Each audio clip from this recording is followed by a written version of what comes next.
putting an end to identity politics. This is the Kevin Jackson Radio Show. Welcome back, everybody. Kevin Jackson here. It's the Kevin Jackson Show. KJRadio.com, 844-551-8255 if you do want to call the show. So we've been talking about Colin Kaepernick, this idea that he's the oppressed person. He's been named Citizen of the Year by GQ magazine, who dare try to make you believe that this man is a victim.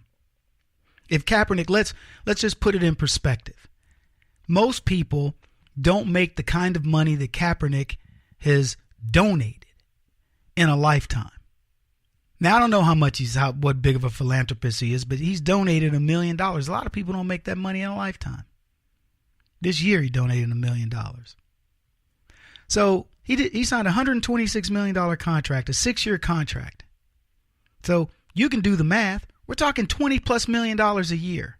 I don't know how many of those years he worked, but he pocketed millions of dollars. If Colin Kaepernick had disappeared into obscurity, he would be a wealthy guy. He chose not to do that. His career started to wane. He decided he was going to kneel to take a stance for something he knows nothing about. Oh, Kevin, black people are oppressed by the police. I don't care what you people tell me. The idiots out there who want to try to make a black man who's been stopped by cops on multiple occasions, you want to demonize me, and tell me that I don't know what I'm talking about. When I can tell you point blank, I've been stopped in the country. I've been stopped in the city. Unlike these fools that live in these big cities and go, man, cops just beat people. I've been stopped in big cities. I've been stopped in little town, rural America. I have a better perspective on this than 99.9% of the people in the world. And I will tell you that have the cops been rude? Yes. None of them have threatened to kill me. None of them have done any of the things that Kaepernick talks about. And I don't blame cops in the city who stop me because they're on the lookout for somebody that looks like me. I don't blame them. I blame the fool that looks like me. That's who I blame. I don't get mad at the police. I don't get mad at the Democrats that put police in control in the cities. I don't even get mad at the bureaucrats at the top, the mayor, the governor. I just understand the reason why cops are stopping me is because some stupid, lame-brained black dude has committed a crime. And you know what? To them folks, maybe we do all look alike. But the fact of the matter is, there's nobody to blame in any of this scenario except black folks. Are cops bad? Sure, it can be bad. But I know this, cops don't go around looking for black people to get mad at. And if you want to get on the side of anybody, if you want them to believe in you, here's what you do. You treat them with respect. Even a person who's disrespecting you, if you treat them with respect, ultimately they will learn to respect you. I remember watching the movie Bridge of Spies. And this guy who was the Russian spy was telling the character played by Tom Hanks, he says, there was a man in my village and my father said, you watch this man. He's very extraordinary. And the guy says, I never saw him do anything extraordinary. He goes, but then the Gestapo came to our village, our town, and they knocked him down, hit him in the stomach or whatever, and knocked him down. And he didn't say anything. He just stood up and they knocked him down again. And he said not a word, and he stood up. And this happened repeatedly for whatever number of times, and finally the Nazis quit hitting him. And he says the thing that he was saying to them is, I'm not afraid of dying, and I will get up every time you knock me down. And they called this guy, I don't know, they had a name for him like Stoic Milo or whatever, but it essentially meant, that he was a guy to be admired. Look, we all go through our trials and tribulations, but some of them are brought on to us. And I'm not going to make excuses for blacks like Colin Kaepernick did and make it unsafe in black neighborhoods for the vast amount of people who want police presence, who want crime eradicated in their neighborhoods, who want better schools, and they want businesses, and they want black folks to act with decorum. I'm not making any excuses for those clowns. That's what Kaepernick is. an excuse maker. His story should be an inspirational story. It showcases what you can become in America despite humble beginnings. An Italian mother who is left by her black husband or boyfriend or whatever, leaves the child, she gives up for adoption, and a family named Kaepernick adopts him and makes them one of their own. How does this child grow up to hate the system? Back in 2016, leftists applauded Kaepernick for wearing socks with pigs on them, disrespecting America's police officers. He got applauded for this. The police do more to help blacks per capita than they do any other race. Why? Because we have more going on in our neighborhoods.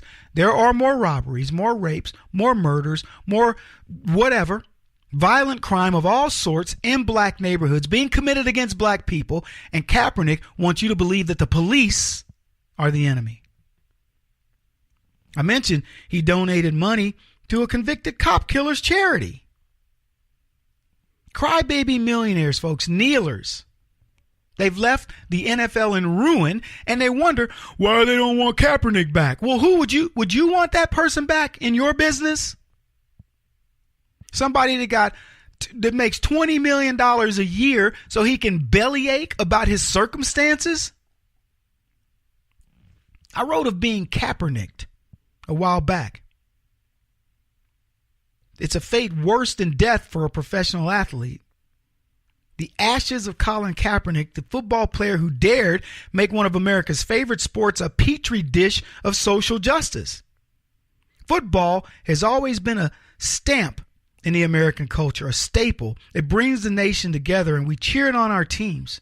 Sports, like music and other art forms, bring people together, despite what your beliefs are.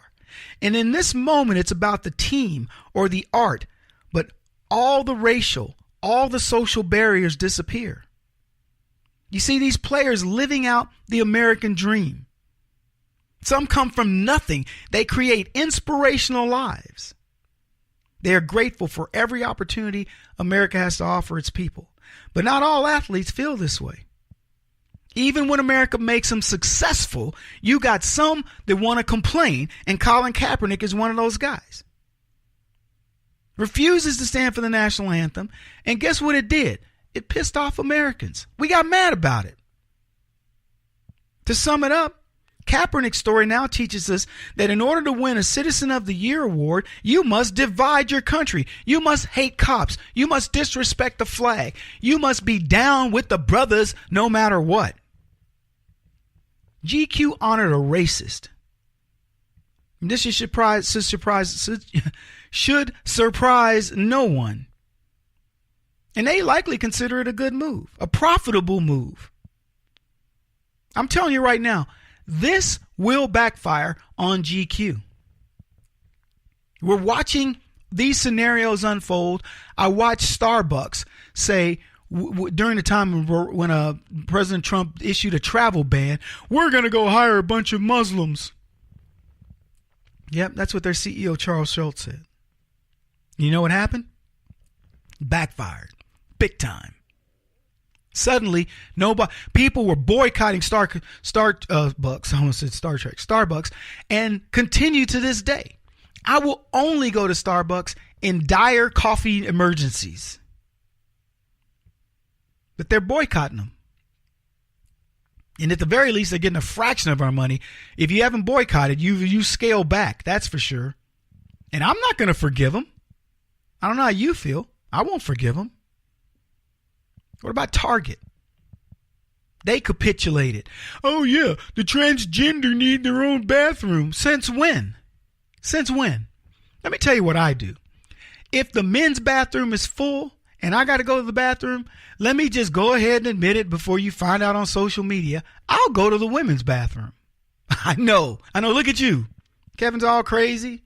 If I got to go, I got to go. And just because you put a woman's sign on the door and it's open, I'm going. And I've done it. My son, I've come out here, Dad, you were in the ladies' bathroom. And I go, you see that line right there, son? That's why I was in the ladies' bathroom. Those fools can wait. I'm going to the bathroom. When I got to go, I have to go. It isn't on you know what, I'll do a preemptive strike on the bathroom. I'll go now. No, usually I just wait and then, oh, shoot, I got to go. And I go. This is not going to bode well for GQ. It's not boding well for many other companies that are doing the same thing. We're going to get into that in the next hour when I talk about Keurig. Folks, you're winning. That's what I want you to understand when you listen to my program. He won't stop until he's the top-rated radio talk show host in America. What kind of weird competitive freak are you? This is the Kevin Jackson Radio Show.